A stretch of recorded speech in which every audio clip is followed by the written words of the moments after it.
Okay, I've got a lot to say about this one. I'm sure you've heard by now that Robert Downey Jr. was revealed at Comic-Con this past weekend to be returning to the Marvel Cinematic Universe, as the video posted on Instagram by Marvel Studios and Avengers has been viewed over 290 million times in the last 4 days, which seems to put it at number 8 on the list of most watched Instagram videos ever. What happens here? Like, how does it happen? Robert is not returning as Tony Stark / Iron Man, because he died as that character. Part of the journey is the end. But he's returning as Doctor Doom in the upcoming 2 Avengers movies. New mask. Same task. That was Robert's Instagram caption as well as he stared down his new mask, but his former on-screen family is perplexed. Gwyneth Paltrow, aka Pepper Potts, we're gonna be okay, commented on RDJ's post, "I don't get it, are you baddie now?" And daughter Morgan Stark, aka Lexi Rabe, I love you 3,000. who is now 12, wasn't sure if she was looking at her on-screen dad or not. There was no consequence because, like, we get this, like, multi-universe here, and your death doesn't mean anything. Jeremy Renner, who's Hawkeye, is still alive, said on the Happy, Sad, Confused podcast that he was hesitant to bring back Avengers from the dead. I got feelings about it. I think everybody does. I think the guys that died, I think they have feelings about it. He seemed okay with Robert being back under this name because he commented on Robert's post, bringing the doom. I had no idea. This son of a bitch didn't say anything to me. And we're good friends. Like, he's not, and anybody on you have Avenger family chat, right? The original 6. And it says not a peep. Guardians of the Galaxy's Zoe Saldana applauded the Comic-Con moment. And it could be the most important character in all of the Marvel universe. The Russo brothers, who are returning to the MCU as well to direct the 2 upcoming Avengers movies, commented on his post, "We've always said green is your color." As proof of the unimaginable possibilities in the Marvel multi-universe.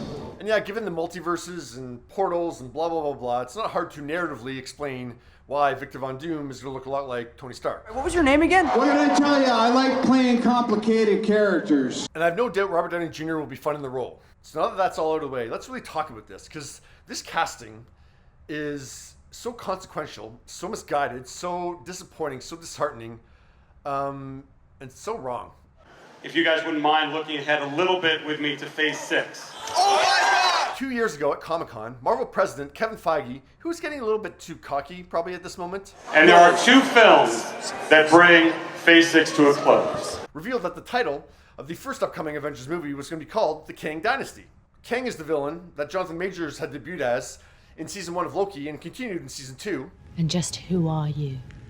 I've been dubbed many names by many people. And squared off against Ant-Man and the Van Dynes in 2023's Ant-Man and the Wasp: Quantumania. Who is King?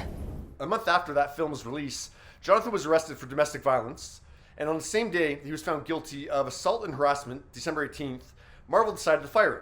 So they needed to recast the role. Fans want to see you as King. I know, that's a really wonderful thing.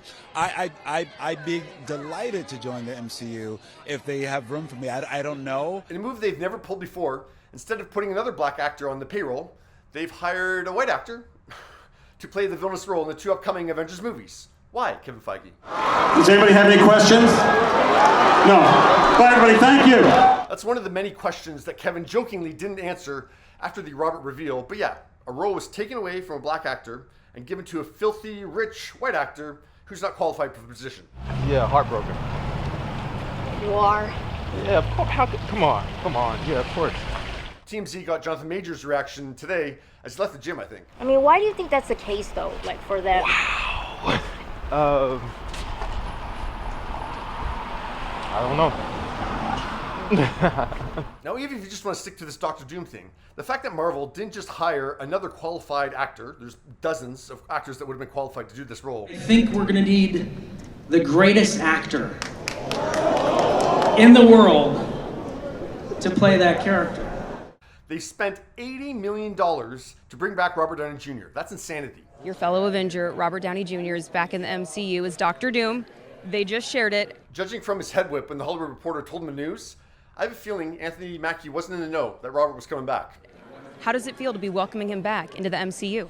I better kill him first. He better not. I get first dibs to knock him off. Since the triggered straight white male snowflakes have been pushing this false narrative that the MCU needs Robert Downey Jr. and Chris Evans back to be successful, and Kevin Feige suddenly drinking that Kool-Aid, I would be a little on edge if I was the new Captain America too. You may be Captain America, but you're not Steve Rogers. Ever since Avengers Endgame, there's been three narratives out there, one built on top of the other. Marvel's failing, they're failing because they're woke now, and the only way to save it is to bring back Robert Downey Jr. and Chris Evans. First off, a studio isn't struggling if they can afford to give one actor $80 million for two large ensemble movies. Starting the story, I had the perspective that, yeah, Marvel's failing right now. So I decided to look at, the movies that they've released to really see, how many have been hits, how many have been, failures. They've released 12 movies since Avengers Endgame. 9 of them have been massive hits. 9. That's right on par with Marvel's pre-Endgame track record. I would say at least 3 of them underwhelmed. I can't save everyone. Spider-Man No Way Home is the second biggest grosser ever behind Avengers Endgame, and Black Panther Wakanda Forever is number 7 on the all-time list. It made more than any Thor, any Captain America, or any Iron Man movie. Doctor Strange in the Multiverse of Madness is number 9 on that all-time list. Shang-Chi and the Legend of the Ten Rings, starring a complete unknown, came out during a pandemic and still set box office records. Black Widow came out even more in the middle of the pandemic and still made $379 million at the box office despite a simultaneous Disney Plus release. And by the way, in its first 24 days on Disney Plus, it made $125 million.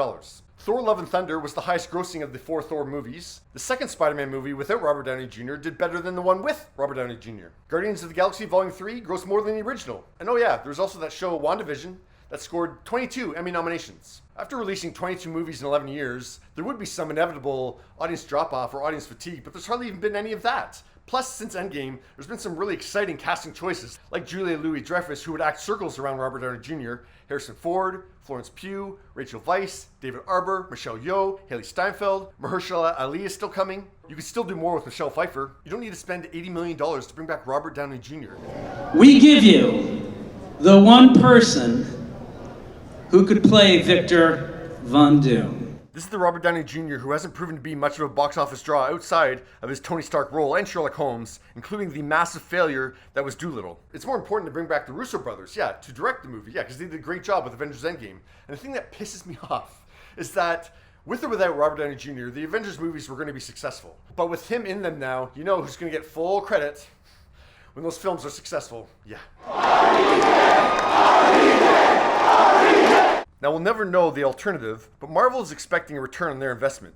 So in giving Robert $40 million per movie, that means Marvel is expecting his presence is going to add like $60 to $100 million more to the box office total for each film. Based on what multiverse? Because it ain't this one. And yeah, you're not off the hook with this, Robert, either. You should have said no. You had a great run. You should have said thank you for the offer, but let another actor have the chance to take on a Marvel role. Or you only have 4 black actors on the Marvel roster, and there's no reason to ditch Kang as the villain, so just recast the role like you did with Mark Ruffalo replacing Edward Norton for the Avengers movies, Harrison Ford replacing the late William Hurt, and Don Cheadle replacing Terrence Howard. You've made enough money for you, your family, your extended family, and like 6 generations of your family to come.